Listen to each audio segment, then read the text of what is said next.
Hello everyone, welcome back to another video of Kashmir.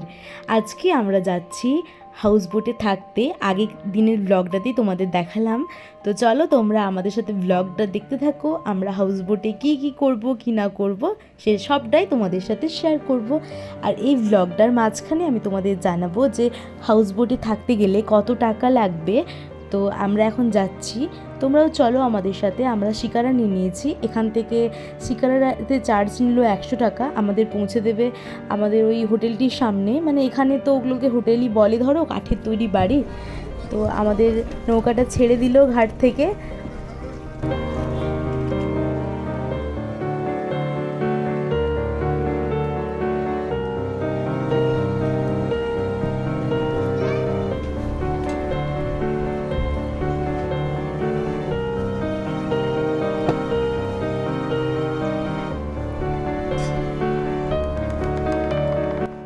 আমাদের এই house বোটটার নাম হচ্ছে তাজ প্যালেস। আজকে রাতটা আমরা এখানেই থাকবো।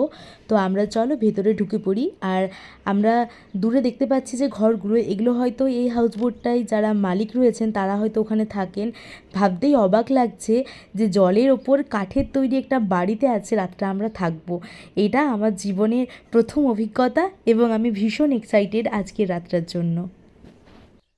ঢুকতেই দেখি সরু মতো রয়েছে হল ঘরের মতো, আর তার সাইডে সাইডে জানলাগুলো দেখতে পাচ্ছ, এগুলো সহ হচ্ছে তার পাশে পাশে একটা করে রুম। এই তো আমাদের রুম হচ্ছে এইটা।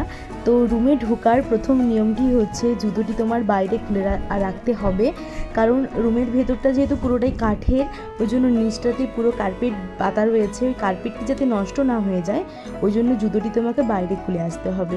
তো আমরা চলো ঘুরে ঘুরে কাঠের ঘরটাকে এরপর একটু দেখে নিই।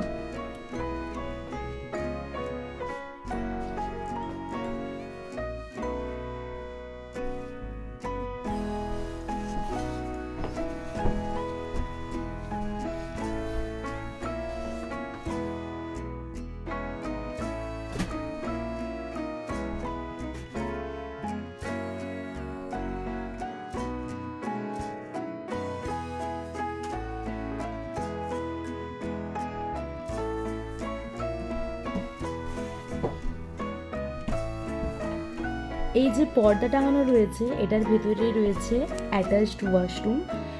তো এটা হচ্ছে ওয়াশরুমটা কিছুটা। তো আমার তো ভাবতে অবাক লাগছে, জলের মধ্যে বাড়ি, তার ভেতরে ওয়াশরুম। তবে এই ওয়াশরুমের মেঝেতে তোমরা কিন্তু কোনো রকমের জল ফেলতে পারবে না। যদি তোমাদের স্নান করতে হয় তাহলে বাথটব দেওয়া আছে, ওখানে তোমাদের স্নান করতে হবে। কিন্তু এত ঠান্ডায় কে যে স্নান করবে আমি সেটাই ভাবছি।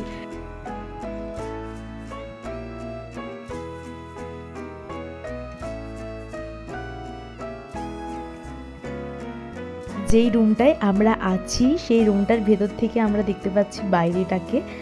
শিকারা রাইড নিয়ে সকলে যে মিনা বাজারটা রয়েছে সেটা ঘুরছে, আর এটা দেখতে খুব সুন্দর লাগছিল। আবার অনেকে দেখছি নিজের নৌকা করে ডাল লেকের ওপরে বাজার যাচ্ছে বা তার কাজে যাচ্ছে, আর সেটি আমরা আমাদের রুম থেকে বসে বসে দেখতে পাচ্ছি।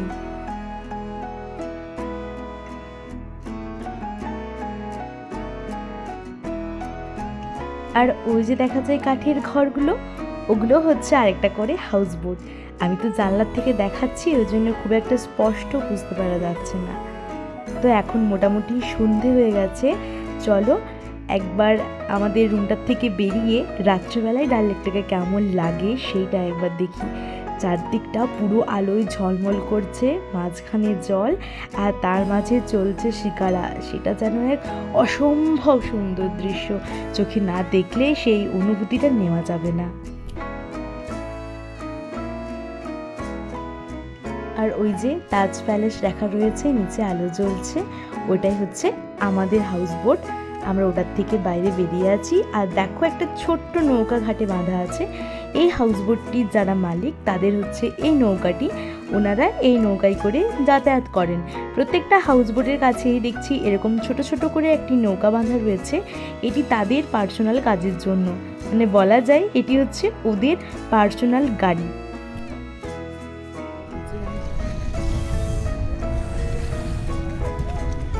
এদের কিন্তু সারাদিন এটাই কাজ, এরা সারাদিন এই নৌকা কাজ করে, খুবই কষ্টের এবং পরিশ্রমের কাজ এটা। এখানকার বাচ্চাদের খুব একটা পড়াশোনার উপর জোর দেওয়া হয় না। এদেরকে ছোটোবেলার থেকে নৌকা চালানো শেখানো হয়, সাঁতার শেখানো হয়, আর হাতের বিভিন্ন জিনিসপত্র তৈরি করতে শেখানো হয়। কারণ এদের যে রোজগার তার কেন্দ্রবিন্দু হচ্ছে তো এগুলো।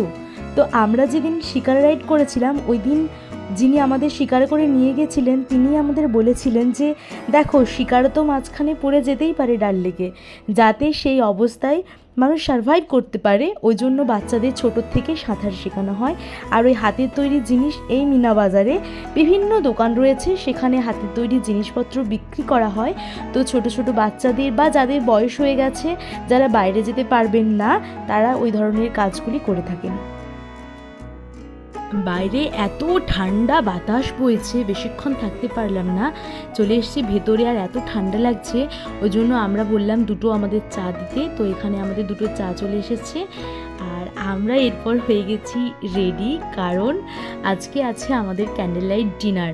তো আমরা ওখান থেকে ওনাদের বলেছিলাম যে ক্যান্ডেল লাইট ডিনারের ব্যবস্থা করে দিতে, যা টাকা লাগবে আমরা সেটা ওনাদের পে করে দেব। তো ওনারা রাজি হয়ে গেছেন।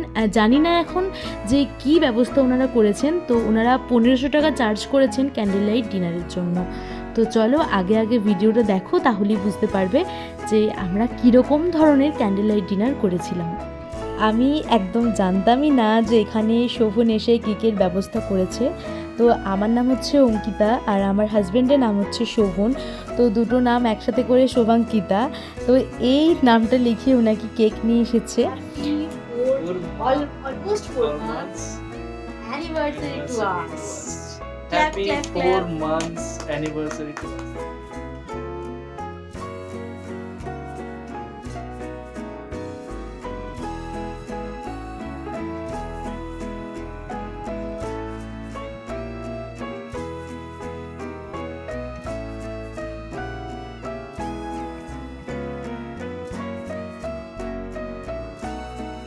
তো এই কেকটা যিনি ব্যবস্থা করে দিয়েছিলেন আমাদের জন্য, তো তাকে অনেক অনেক ধন্যবাদ ভিডিওর মাধ্যমেও জানাচ্ছি এবং ওনাকেও বলেছিলাম। তো অনেকটা কেক বেঁচে রয়েছে, এতটা কেক তো আমরা দুজন মিলে খেতে পারবো না। তো আমরা যেহেতু কেকটা এঁঠো করিনি ওই জন্য বাকি কেকটা ওনাদের স্টাফদের মধ্যে ওনাকে বললাম দিয়ে দিতে। তো উনি বললেন একটু পরে এসে উনি নিয়ে যাচ্ছেন। আর এইটা ছিল আমাদের সেই ক্যান্ডেল লাইট ডিনার, যেটার জন্য আমি অনেক এক্সাইটেড ছিলাম। কিন্তু ডিনারটা আমাদের হোটেল থেকেই ছিল, এখান থেকে দেওয়ার কথা ছিল। আর শুধুমাত্র এই 5 থেকে 7টা মোমবাতি জ্বালিয়ে ওনারা 1500 টাকা চার্জ করছেন যে ওনাদের লাগবে। তো আমরা বললাম যে এত টাকা, তো ওনারা রাজি হলেন না, ওটাই আমাদের দিতে হলো। এটা হচ্ছে পরদিন সকালবেলা আমরা এখান থেকে ব্রেকফাস্ট করে বেরিয়ে যাচ্ছি পেহেলগাঁওয়ের উদ্দেশ্যে। তো পেহেলগাঁওয়ে একদিন থেকে তারপর হচ্ছে আমাদের বাড়ি ফেরার পালা। তো যার হাউসবোটে আমরা ছিলাম তারই হচ্ছে এই বোটটা, এটাই করে আমরা যাচ্ছি রোডে, আর যেখানে আমাদের গাড়িটা দাঁড়িয়ে রয়েছে সেইখানে। আর কালকে রাত্রে এত পরিমাণে ঠান্ডা লেগেছে, মানে ভেতরটাতে তো হিটারের কোনো ব্যবস্থা নেই, তো প্রচণ্ড ঠান্ডা ভেতরগুলোতে। আর এবার বলি চার্জ কত টাকা লাগবে। তো হাউসবোটের চার্জ হচ্ছে 1000 টাকার থেকে শুরু, 20,000 টাকা পর্যন্ত হাউসবোটে এখানে চার্জ রয়েছে। তো 10-15 হাজার টাকাগুলো বুঝতেই পারছো, ওখানে লাক্সারিভাবে থাকা হবে। আমাদেরটাই চার্জ নিয়েছিল 2000 টাকার মতো। তো আজকের ভিডিওটা আমি এখানেই শেষ করছি, দেখা করছি তোমাদের সাথে আরও অন্য একটি ভিডিওতে। টাটা।